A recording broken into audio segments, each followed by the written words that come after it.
और इस देश का अगर प्रधानमंत्री मंदिर का लोकार्पण प्रतिष्ठा नहीं करेंगे तो आखिर करेगा कौन।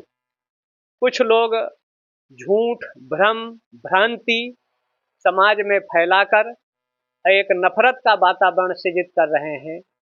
ऐसे जिनका आधार अवलंबन धर्म के विपरीत है। महाराज जी, शंकराचार्य लोग कह रहे हैं कि ये धर्म के विपरीत प्राण प्रतिष्ठा समारोह हो रहा है, तो इस पर क्या कहेंगे?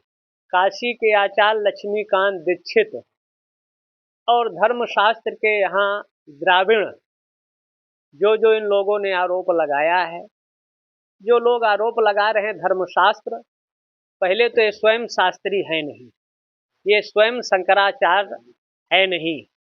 और अगर शास्त्र के अनुसार देखा जाए तो गोवर्धन मठ वन और अरण्य नाम के सन्यासी को होना चाहिए, और अगर गुरु शिष्य परंपरा से होना चाहिए तो वहाँ निरंजन देव तीर्थ थे, तो तीर्थ नाम का उनका होना चाहिए। शास्त्र से वन और अरण्य नाम का होना चाहिए। शास्त्र की बात ये कह रहे हैं तो ये बताएं, भारत के किस जिले के किस विद्यालय में ऋग्वेद पढ़े हैं?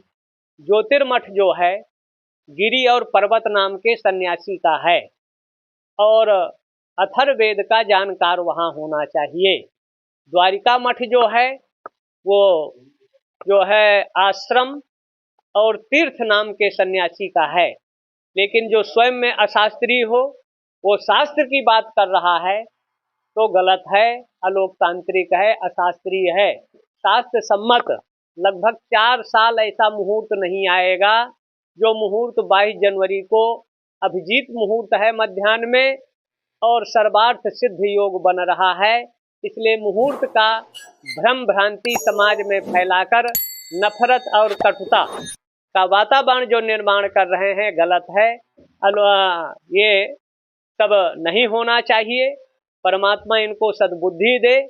लेकिन राम का विरोध जिन किया, अगर 14वें मनवंतर के 28वें तेता में भगवान राम का जन्म होता है 1,79,76,307 वर्ष से प्राचीन, उस समय जिन्होंने विरोध किया राम का, समूल अपने विनाश को प्राप्त हुए। तो भगवान इनको सद्बुद्धि दे, विवेक दे। राम का कोई विरोध नहीं। अब प्रतिष्ठा जो हो रहा है सही मुहूर्त में हो रहा है, श्रेष्ठ मुहूर्त में हो रहा है।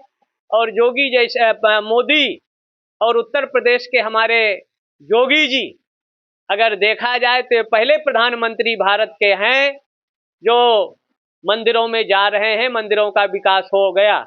70 साल के इतिहास में कोई प्रधानमंत्री अयोध्या जाने से डरता था कि हमारी कुर्सी चली जाएगी।